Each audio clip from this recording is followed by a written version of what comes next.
Hey guys, just need some caffeine. Wow, this is not the best lighting. Sorry, editor. I don't know if my editor wants me to reveal her identity. Everything I didn't expect about the cruise. Number 1. I thought the cruise would be contemplative, but it was actually a party. On the cruise app, they have a whole calendar of everything going on all day long, and it's really fun. That was the first thing that surprised me about the cruise, was that as a solo traveler, I thought that I would have a lot more downtime to just like write in my journal or meditate. And I did have, obviously it was a vacation, so I did have more downtime. I was like doing more skincare and stuff that I don't normally make time for that regularly. Like, I always do moisturizer, but not like the whole like full gamut and everything. But yeah, I was just out and about having a blast. So I thought the cruise would be contemplative, but it was actually a party. It was a 7-night, 8-day cruise, and I actually really lost track of time on the cruise. And I remember seeing in other videos that Royal Caribbean actually puts the day of the week on a plate in the floor of the elevator. I guess they do that in the middle of the night. And when I saw that on other people's YouTube videos, I was like, that's crazy. Like, I have my phone on me. I'm not gonna like forget what day of the week it is. And they actually have these blue lights everywhere. It's so lit up all the time. And I barely went outside, which is like another thing on here. The lights inside, especially, they light up the ceiling with blue light, so it looks like it's daytime, kind of. And I really underestimated how much I was going to lose track of time. The first night I was really tired and I just went to sleep. And then the second night I stayed out until 5:30 a.m. and then that kind of like continued. And one of the days I actually went to the spa because I was gonna sleep through my apartment, but they gave me a call. So I like ran up to the spa for like a couple of appointments. So the appointments were at like 9 a.m. So then I went back to bed at like 11 a.m. or something. And then I slept until like after 5 p.m. They actually have people attending the rooms, like one person per hallway or something. And he was like, "You didn't leave your room all day, did you?" And I was like, "Yeah, I didn't." And it was pretty funny, but I was having such a great time. So I didn't mind sleeping all day. It was actually kind of nice. Also, time really flies when you're having fun, right? So I was just like not really keeping track of time that much. I think this is part of why I had such a great time, was because everyone was in such a good mood and everyone was just like in a friendly vacation mood, and they don't mind like being around other people to be on a cruise. So as I said, I thought as a solo traveler I would be a lot more to myself all day long, but I actually felt like I was almost always like around people because people were just so like friendly and open. If I was out in the dining hall, like I would overhear like people talking about Florida, and then I was kind of like listening, and then they're like talking about the area that I'm from. I'm like, oh, I'm also from there. I ended up making so many friends on the second night, and I saw them all throughout the cruise. It was so funny, just like running into them or meeting up with them, using Facebook Messenger to meet up later and things like that. I think I underestimated how like friendly and open everyone is on a cruise. It's like everyone was in such a good mood. And I also think like there's a lot of employees on the cruise, and I think they put the friendliest, like most hospitable people out dealing with the customers. And then I think there's a lot of people behind the scenes too. So I packed like kind of ugly clothes for the cruise just because my clothes have been like really unorganized lately. And then after the cruise, on the way home, I actually went shopping because I was tired of wearing ugly clothes, and just no one cared like what I was wearing. I saw someone wearing like a really sparkly evening gown. I was like, "Oh, I love your evening gown, like it's so sparkly. I love sparkles." She's like, "Oh, I got this for like $15 online off of Shein or whatever." And I was like, "Oh my gosh, that's amazing. Like I need to shop there." Sea days, it's a kind of cruising tradition apparently that sea days are like the formal night, so people get to dress up. I actually didn't really dress up. I tried to like wear like the more formal of the clothes I brought, and I ended up getting like a hole in my skirt, so I ended up leaving that there. But it's totally my style of dressing up because it's just for fun. Like it's not so serious that you're just dressing up for fun. I don't really minds. Like, no one really minds what other people are doing. Everyone's just there to have a good time and kind of living and let live. I guess I was just kind of concerned that it's, everyone's on vacation, it's a cruise, so I didn't know if people might be like wearing really stylish stuff and I would be the only person who like didn't bring stylish stuff on vacation, so I thought I might kind of like stand out a little bit, but like I said, no one cared. I actually haven't taken a cruise as an adult, so that's why there are like so many things that surprised me about the cruise, because I hadn't taken one since I was like 8 years old, so it was almost like my first cruise and I didn't know what to expect. I don't know if it was because it was the Alaska cruise or if American cruises are mostly like this, but I know that in Washington it's a lot more chill, like what people wear. Like, people aren't as stylish in the Pacific Northwest as they are in like South Florida or like Southern California, for example. So that may be another reason why on the Alaska cruise it was just like really casual, but then you could still dress up if you want, and I don't know, it's just like wear whatever, like come as you are kind of thing, and I really like that. I really appreciate that. But I thought it would be like really cold inside of the cruise. I thought it would be like a hospital. It's actually like pretty warm for Alaska and Canada as well when we were there, but inside of the cruise they kept it at like such a warm temperature that I could have worn like summer dresses if I wanted to, and I was pretty surprised about that. I thought I would need like a sweater inside, so I think like a lot of the times I still carried a sweater, but I like draped it over my shoulders, and then towards the end I think I kind of stopped carrying a sweater with me. Yeah, if you want to wear your summer dresses, you could totally do that. So I booked like spa appointments for myself every day, and then I also use the sauna pretty much every day except one day. And I also made like dining reservations and tried almost all the different restaurants on there. On the last night, I like made a point to go to the solarium like in the middle of the night, like around midnight, because I think it closed at like 1 a.m. or something. So I was like using the hot tub in there on the last night. Thought that being on a ship, I would be like outside on the decks a lot more, but I only really went to the decks to smoke, and then the solarium was part of the reason why I felt comfortable booking an Alaska cruise, because I was a little concerned that I would be cold, but then when I saw the solarium, I realized that there's like other places in the cruise where I can be warm. I went to the shows almost every night. Like, there was so many performances that I saw. I barely went outside, so I actually probably would have brought like flowy summer dresses if I had known that it was going to be so warm and I was not really going to go outside that much. And one of the ports I didn't even go to because I was the day after I like stayed up until like 5:30, 6 a.m. So I was kind of like sleeping until afternoon. The cruise is the main event for sure. There is no arranged seating, so I think this is an old school thing where for the dining room they would give you like a place to sit at a certain time, and they would pretty much have all the tables full, so you might be sitting with other parties. So I thought that since it was just me alone, I thought that there would be I'd be like eating with other people that I didn't know, like strangers. That actually wasn't the case. You could show up whenever you want, and I thought for some reason I had a reservation. I talked about that in my first day video, but for some reason I thought I had a reservation, but I didn't. You just show up whenever you want, and they just seat you just like your regular restaurant. So yeah, I just kind of dined alone and was just doing like Instagram posts and stuff, or like checking social media or whatever. I did meet up with a friend I made a couple of the nights for dinner, and then I did the chef's table thing, so that was the only time that I was eating with strangers, and it was really entertaining. But I enjoyed both because, like I said, eating alone was kind of when I was catching up with my Instagram and like YouTubing stuff on my phone, and enjoying the food obviously too. I don't keep it a secret that I smoke, so I'll just say straightforward, the smoking deck, no one cared. It was extremely windy, and you could see people walking from very far away, and everyone out there was smoking. Yeah, everyone's just there to have a good time. No one's like policing anybody, so that was cool. Now that I'm older, I do a lot more like leisure trips, and then when I was younger I used to do a lot more like cultural trips, but I still love to do both. But I was just surprised at like how much the cruise was the main event, and the size of the cruise and just the quality of everything. And Like they have so many performers, like they have so many different restaurants.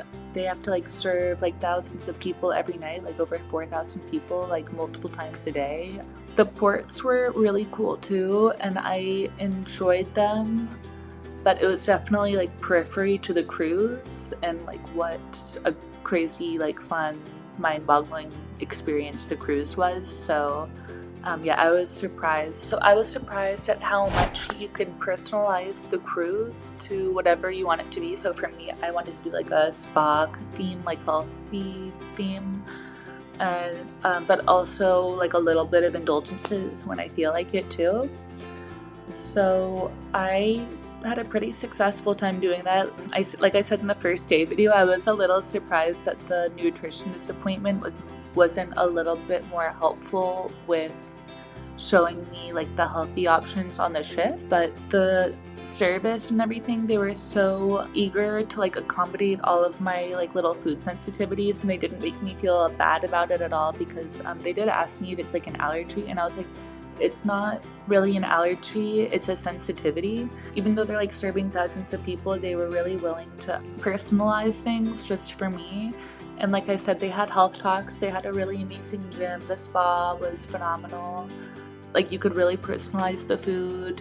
So for me, I had a really easy time making it like a health cruise, and I actually have been a lot healthier since the cruise. So I think cruises have a reputation for just like you eat a lot of soft serve ice cream and it's just like so many desserts all the time and you like always gain weight, but I don't think that stereotype is true for Royal Caribbean. And I think they know, like in Royal Caribbean there's just like thousands of passengers, and I think that they've realized like, oh well, if we want like more people to sign up for these cruises, then we need to make it kind of like something for everyone. So if you want it to be healthy, like you can make it as healthy as you want it to be, pretty much. And then alongside that, if you just want to like party and go crazy, like you could go like really crazy. Someone who worked on the cruise I'm not going to say who, but they said they've had cruises, especially the themed cruises, like the Bliss. She said that like 8 people died or something crazy just from like partying. Like they just, like a lot of people brought like a lot of drugs on board, and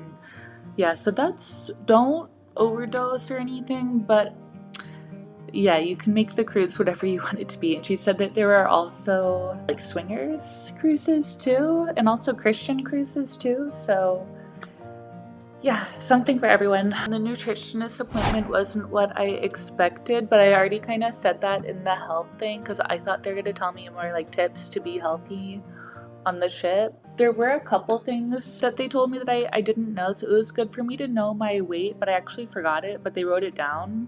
They told me that my body fat percentage, and it was like so high. So, and then they told me my metabolism, which was also really high. So I guess it's just good to know that I have a high metabolism. And then the other things weren't great to know, but I think it was just good for me to be more aware. And I actually really cut down on gluten and dairy since the cruise, because I'm just not supposed to eat that. I was really surprised about which places on the cruise had good food and which places had subpar food.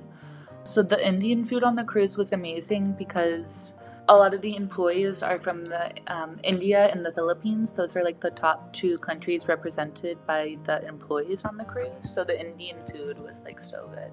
And then I was surprised that the Jamie's Italian restaurant was actually what made me like, I'm never eating gluten and dairy again. And after that meal, I didn't eat gluten and dairy for like weeks. Now, like when I eat gluten, I feel like I'm getting like poked in my intestine. Like I literally feel like there's like something like in there, like that's hard, that's like poking. That was it for me with gluten and dairy. But I do eat like a little bit, like here and there, like a little bit of like milk, and I might accidentally order like a cappuccino and forget to ask for like dairy-free milk, and I'll just like drink like a little bit. Chops Grill that I had on the first day for the key lunch, that steak was so good. After experiencing some of the specialty places, I thought that the main dining room was a little bit like not that great. I thought that the main dining room was good, but not like anything special. The Mediterranean style place was good too. And then also, Chef's Table was really good. And then I thought that Wonderland, because also they modified everything to me, so I didn't taste like the dishes how they normally serve them. But I did think, especially for Wonderland, it was more like the show than the flavors and stuff. But it was still better than I expected, all in all. After some of the specialty restaurants, the main dining room seemed like not as special, but it was still, everything was still really good. And I was surprised at how good the food was on the cruise, because like I said, I hadn't taken one as an adult, so I thought like, okay, they're kind of like mass producing like thousands of meals a day.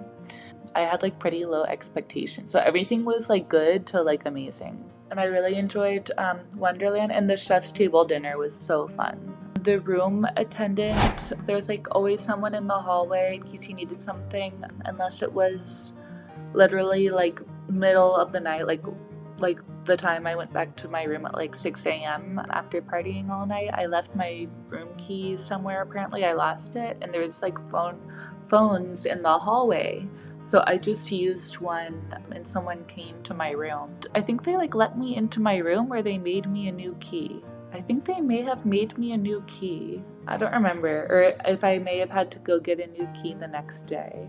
I don't know, but everyone was like super helpful.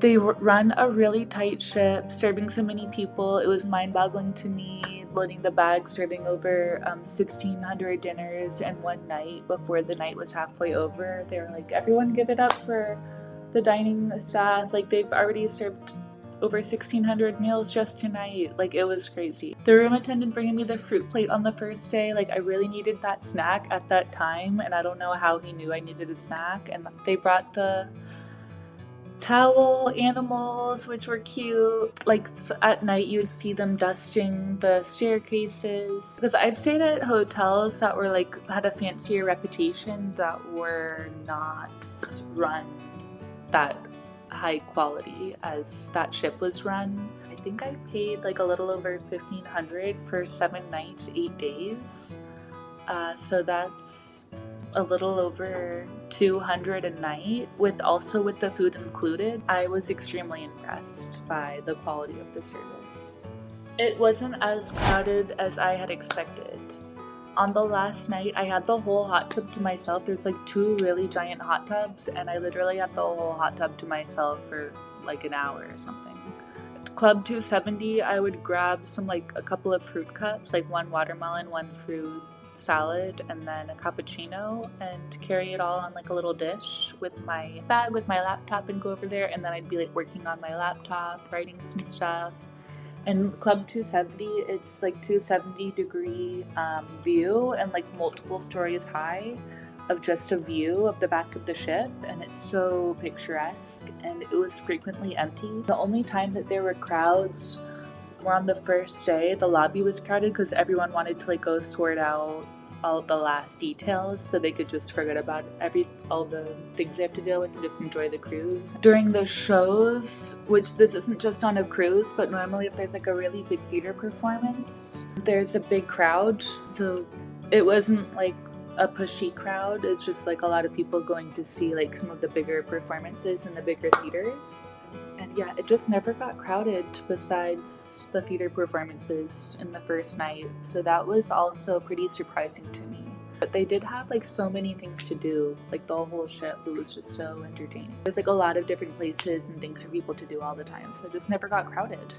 The bathroom felt spacious, and I don't know how, but there was like plenty of room for all my stuff, because like I did a room tour, I'll link that, but I just never felt crowded in the bathroom, and you can definitely fit 2 people in the shower. I know Emma Cruises also said that, and I was like, okay girl, like you're British, okay, so you're just used to tight spaces. Like I don't know if I trust that, but no, you could definitely fit 2 people in the shower, and maybe that's like a little bit tight, because I guess whenever you take a shower with 2 people, it's always like you have to like go around each other or whatever. But yeah, the bathroom was like an optical illusion, because it just actually felt spacious. It was weird. And this is the last point But the Ioni therapy I got, it's not really cruise related, but it's a treatment that I got in the spa called Ioni therapy. And I don't know if it's like Ionic or Ioni. It's a cellulite treatment, so they're like putting this detox stuff on you. And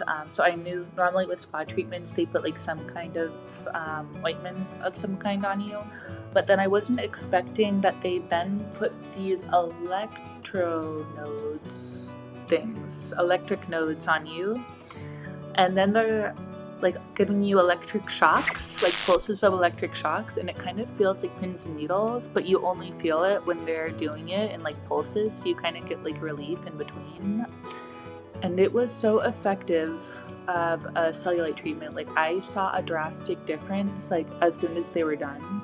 That's definitely something I would do again that I experienced on the cruise, and I didn't know about that they were going to shock me with electricity, but I thought it was worth it. So I was surprised about the electric shock therapy, but yeah, I would do it again. So that was everything I was surprised about the cruise, you guys. I hope that you either found it entertaining or you learned something, or both. And if you're thinking about going on a cruise, you definitely should. You should wait till the end, like last minute, to buy a ticket, because they don't normally sell out unless it's a themed cruise. The themed cruises sell out, but if it's a regular cruise, you can pretty much wait until the last minute. Like this was the last one going from Seattle back to Seattle for the whole year. Like the next one's going to Seattle to Vancouver, and then they're going to Vancouver to Hawaii, and then they're going from Hawaii to Australia, and it still didn't sell out. So if I had waited to the last minute, I could have gotten it for like $600 for a 7-night cruise. Definitely take a Royal Caribbean cruise. That was so recommendable, had so much fun. And I hope that you guys have a great day. If you're taking a vacation, have a great vacation, and wishing you guys the best. Love you guys.